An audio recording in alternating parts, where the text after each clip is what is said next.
중국에 대해서 관심이 어릴 때부터 많았고 또 해방된 뒤에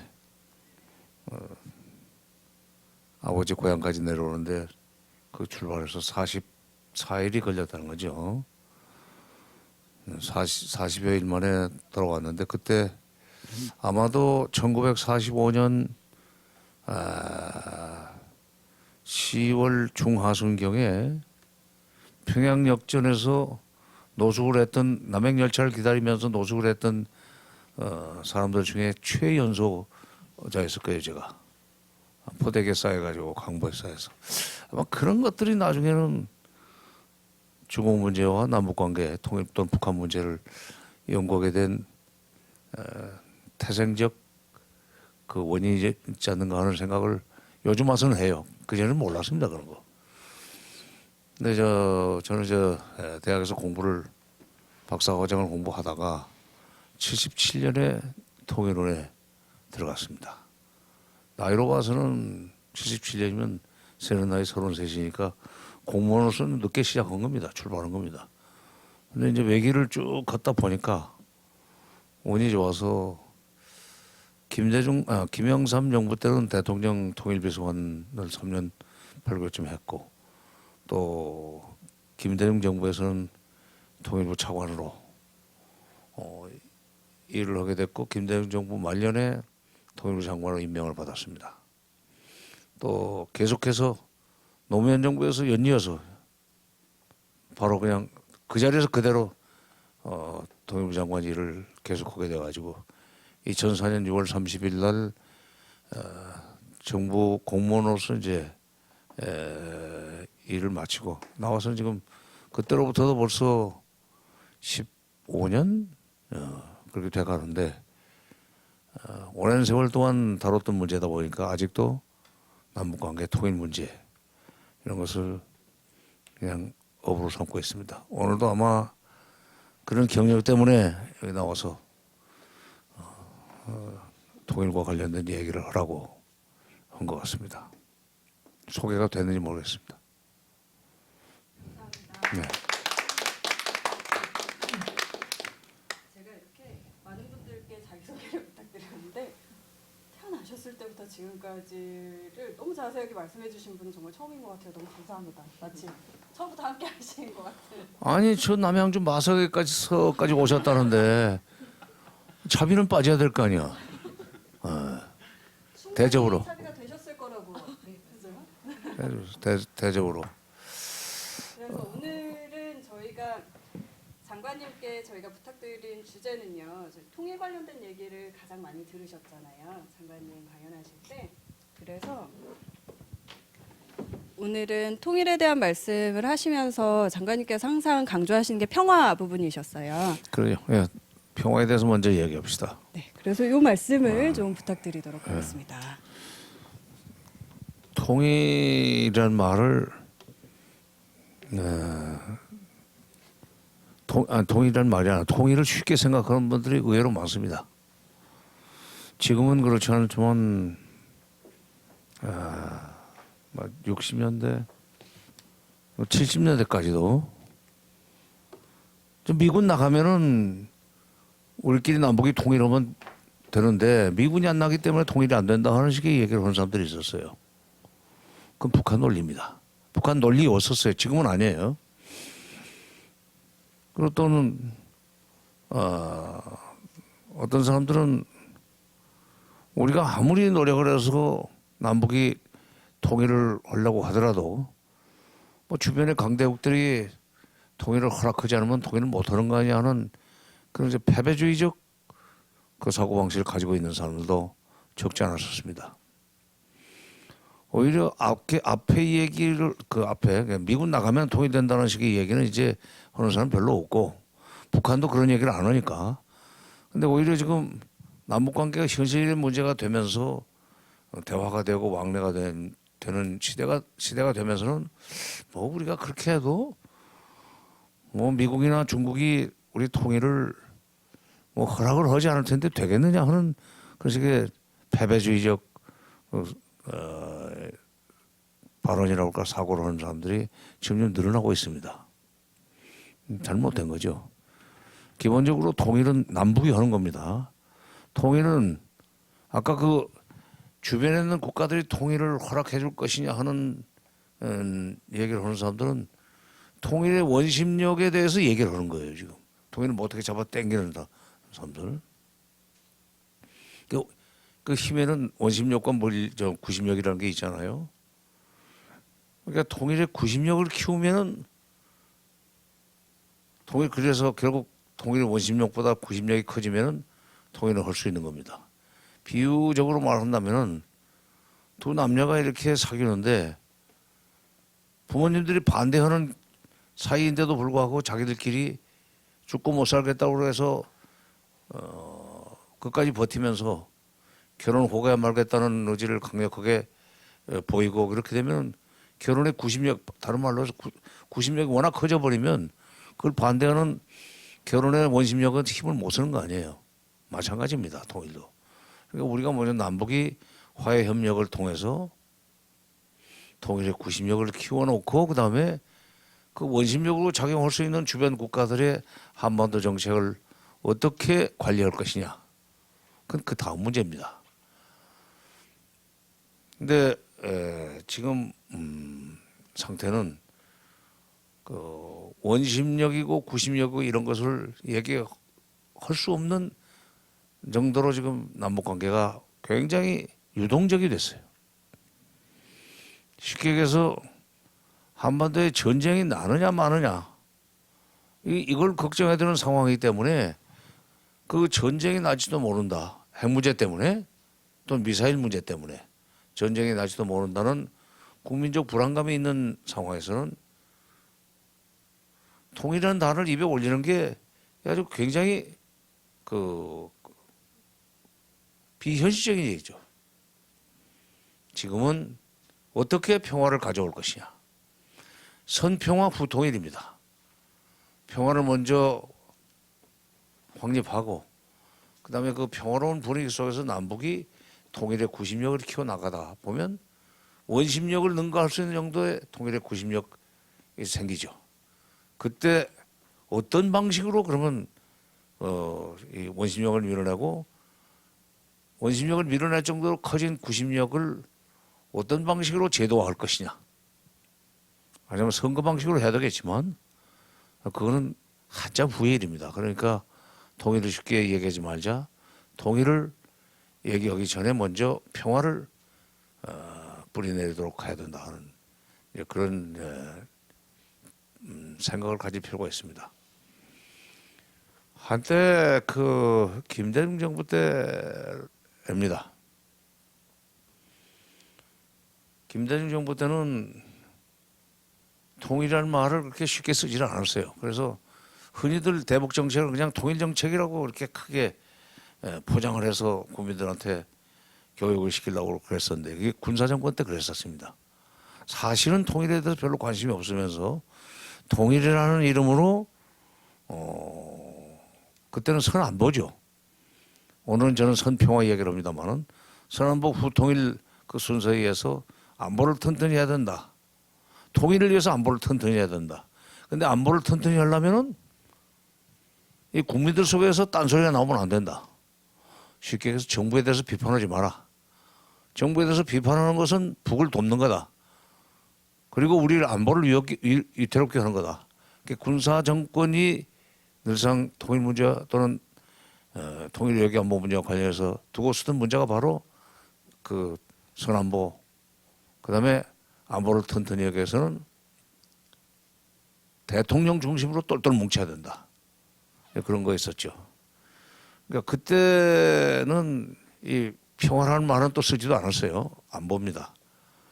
근데 이제 그런 시대가 적어도 이제 보수 정권 때는 안보 논리로 통일 문제를 이제 설명하려고 그랬는데 김대중 정부 들어서면서 화해협력 정책이 추진이 되기 시작합니다. 이른바 햇볕 정책이 추진이 되고 이름도 그냥 대북 정책이라고 그랬어요.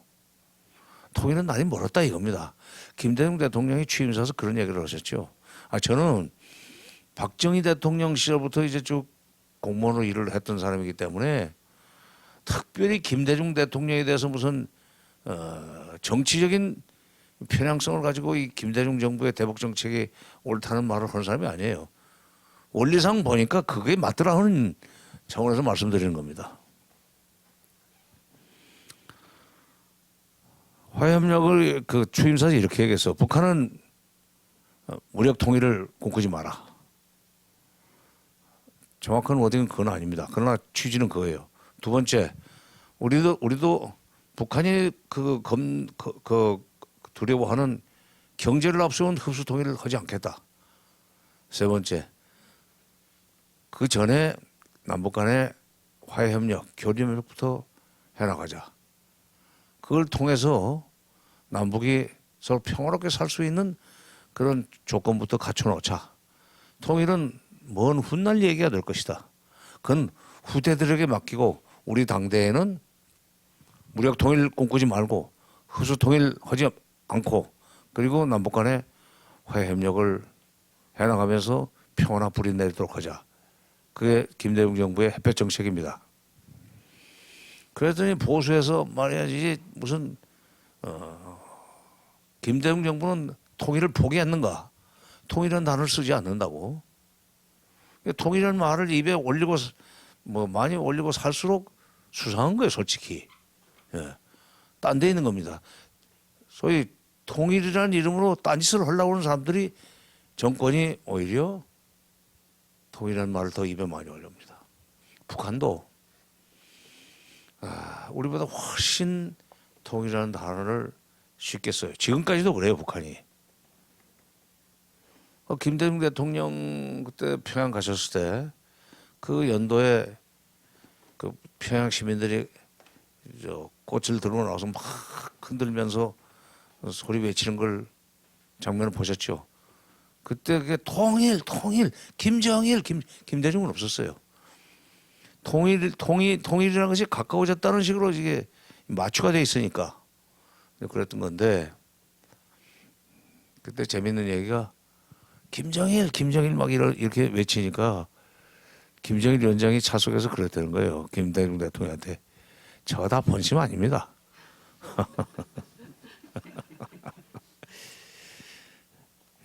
어떻게 보면은 그 김정일도 최고 권력자인데 최고 권력자가 실체적 진실에 대해서 정확하게 파악하는 것은 전략과 정책을 수립하는 데서 굉장히 중요한 요소입니다. 최고 정책 결정권자가 환상에 사로잡히고 듣기 좋은 말만 듣고 그것이 현실인 것처럼 착각하고 정책을 수립하면 나라가 굉장히 어려워져요. 대표적인 것이 박근혜 대통령의 통일 대박론입니다. 통일을 쉽게 생각한 거예요. 박근혜 대통령, 이명박 대통령은 분명히 북한 붕괴론자입니다. 붕괴가 임박했다고 믿었기 때문에 남북 관계를 끊어버린 거예요. 붕괴하면 올라가서 우리가 접수하면 된다 하는 아주 어떻게 보면은 좀 수준 이하의 어린애들 같은 생각을 하는 거죠. 우리 헌법에서는 북한이 우리 영토로 돼 있죠. 대한민국의 영토는 한반도와 그 부속 도서로 한다 이렇게 돼 있지만 북한은 1991년 우리보다 먼저 유엔에 가입 신청서를 내가지고 유엔에 가입이 돼 있는 국제법적으로는 엄연히 독립국가입니다. 그 붕괴가 됐고 붕괴됐다고 해서 우리 같은 동족이라고 할지라도 붕괴가 됐다고 해서 우리가 올라가서 그걸 바로 접수하려고 하면 그거는 국제법적으로 뭐 끝나는 거예요. 그러니까 통일이 그렇게 쉽지가 않아요. 그만큼. 약간 다시 원론으로 돌아가서 통일이 이렇게 쉽지 않은데 북한 사람들이 우리보다는 훨씬 통일을 입에 많이 달고 살아요. 얘기가 좀 길어집니다만은 제가 장관급 회담으로 이제 북한을 자주 다니던 시절 얘기입니다. 그 고려 호텔에 그 봉사원 그러니까 우리 그러면 이제 음식 날라다 주고 하는 직원들 우리는 영어로 이제 서빙한다고 그러는데 그중에 이제 봉사 서빙이나 봉사 그게 똑같은 말이죠. 거기 이제 명찰을 달고 일을 하니까 이름은 잊어버렸는데 아무개 동무 결혼했습니까? 그랬더니 안 했습니다. 그래. 언제 할 거예요? 그랬더니 통일되면 할 겁니다. 그래. 어? 통일이 언제 되는데? 아, 장군님이 금방 시켜주신다고 했습니다. 그건 나쁜 짓이에요. 그건. 통일이 이렇게 쉽게 될 수 있는 것처럼 해서 끌고 온다는 얘기인데 이제 우리나라에는 남쪽에는 이제 그게 좀 안 통합니다. 그만큼 민도가 높아진 거예요. 선평화도 어려울진데 선평화 후에 한참 통일의 구심력이 커져가지고 원심력을 밀어낼 수 있을 정도 커져야만 통일이 될 수 있는데 그걸 통일을 그렇게 쉽게 얘기하는 건 옳지 않죠. 그러면 이제 평화를 가져오는 데 있어서 핵심적인 문제가 지금은 북핵 문제입니다. 북핵 문제가 해결되기 전에는 이게 언제 전쟁이 터질지 모르는 공포와 불안 속에서 떨면서 살 수밖에 없는 게 우리 운명입니다. 지금. 그 점에서는 북한도 마찬가지예요. 북한도 핵 문제가 해결되기 전에는 언제 미국이 자기를 칠지 모른다는 불안감을 북한 주민들도 가지고 있을 거예요. 근데 북핵 문제 그 해법이 이제 뭐냐? 우선 북핵 문제 해법을 결론부터 말하면 미국이 군사적으로 북한을 치지 않겠다는 약속을 해주고 그리고 미국이 북한과 수교를 해주면 그 문제는 끝나는 겁니다. 바꿔 얘기해서 북한이 핵을 포기하도록 만들려면 미국이 수교해주고 그다음에 미국이 군사적으로 북한을 치지 않겠다는 약속을 해주는 그 조건만 충족이 되면 돼요. 그걸 사실 작년 6월 12일 날 싱가포르에서 트럼프 대통령과 김정은 위원장이 합의를 했습니다. 6.12 북미 정상회담의 합의사항은 이거예요. 이랑 새로운 북미 관계 수립. 그럼 거기서 새로운 북미 관계라는 말을 잘 곱씹어 보십시오. 옛날의 북미 관계는 적대적인 관계였다는 얘기 아니에요? 그래서 이제 사이좋은 관계를 수립해 나가자. 그게 새로운 북미 관계입니다. 그다음에 한반도의 항구적인 평화체제 구축. 그게 두 번째 합의사항이에요. 지금은 항구적인 평화는 그만두고 항구적인 전쟁 불안 상태에 있습니다. 우리는. 이거를 평화 상태로 바꿔놓자는 얘기고 그건 좀 더 구체적으로 얘기하면 현재 아직도 그 효력이 있는 정전협정 1953년 7월 27일 판문점에서 조인된 한반도 정전협정이라는 게 지금도 유효합니다. 그러니까 지금 6년째 지금 계속 효력을 가지고 있는데 근데 그 정전협정에 서명 당사자에 우리가 빠져 있다는 사실 여러분 아시는 분 계세요? 아시는구나. 연세가 있으니까 여기 빨간 티셔츠 입으신 분은 그것까지는 모르시죠? 그건 잘못 아니에요. 왜냐면 지금 나는 선사시대 얘기를 하고 있으니까. 53년 훨씬 이후에 조생자고 뭐 학교에서 나중에 그 반공 교육이 됐건 뭐 도덕 교육이 됐건 국민인류가 됐건 요즘 가르치질 않으니까 그리고 그 전에 반공 교육이나 뭐 국민인류 교육이라는 게 그 주로 북한을 나쁘게 얘기하는 교육이기 때문에 무슨 정전협정이 우리도 모르게 아니라 우리 정전협정에 우리는 서명도 못했다는 얘기는 아주 세부적인 얘기 같지만 세부적인 얘기이기 때문에 얘기도 안 했습니다. 그러나 평화를 구축해 나가는 데 있어서는 기본적으로 이제 중요한 문제예요. 그때 어떻게 됐냐면 1950년 6월 25일 날 북한 인민군이 새벽에 6월 25일 날 새벽에 세 갈래 길로 그냥 남침을 해서 들어오지 않았어요. 깜짝 놀랐죠. 전혀 예상도 못했던 거지. 이승만 대통령이 4월 만인가 약간 피난을 떠났어요. 남쪽으로 한강을 건너서 가면서 인민군이 못 따라오게 한강 인도교를 폭발하고 가버립니다. 좀 잔인했어요. 임진왜란 때 왜군이 올라오니까 선조가 의주로 피난을 가지 않았어요. 가면서 그때 건너야 되는 강이 하나 있는데, 또랑이 하나 있는데, 뭐 강까지는 아니고 그 다리가 없어요. 그 임금께서 어떻게 바짓가랑이 걷고 밑에 가서 첨벙첨벙해서 물 건너 갈 수가 없다고 생각을 하는 신하들이 동네 사람들의 대문짝을 뜯어다가 다리를 만들어 놓고 건너가겠습니다. 판자로 된 문, 그게 판문입니다. 거기가 판문점입니다. 아. 정전협정 거기서 체결됐죠.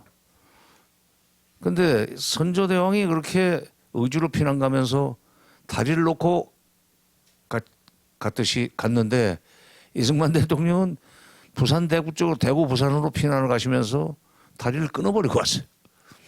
그리고 이민군의 그 병력이 대단했죠. 소련제 탱크를 앞세우고 들어왔으니까 우리는 아무것도 없을 때예요. 탱크를 앞세우지. 그다음에 뭐 따발총 들고 있지. 뭐 트럭도 많지. 우리는 진짜 아무것도 없었어요. 거의 뭐 민병대 비슷한 수준으로 그냥 계급장만 달고 있었는데 이런 군인들을 가지고 인민군을 저렇게 막강한 장비를 갖춘 인민군을 상대할 수 없다고 생각한 이승만 대통령이 우리 군대에 대한 대한민국 국군에 대한